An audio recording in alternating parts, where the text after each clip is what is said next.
மறுமலர்ச்சி திராவிட முன்னேற்றக் கழகத்தினுடைய 31வது துவக்க விழா நிகழ்ச்சிக்கு வந்திருக்கின்ற பத்திரிகையாளர்கள், ஊடகவியலாளர்கள், மறுமலர்ச்சி திராவிட கழகத்தினுடைய சொந்தங்கள் அனைவரையும் வரவேற்று வணங்கி மகிழ்கின்றேன். 30 ஆண்டுகள் கடந்துவிட்டது. எத்தனையோ கட்சிகள் தமிழகத்திலே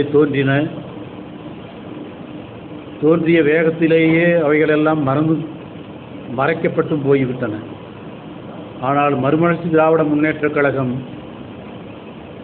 வீடு நடை போட்டு இன்றைக்கு மக்கள் மத்தியிலே வலம் வந்து கொண்டிருக்கிறது.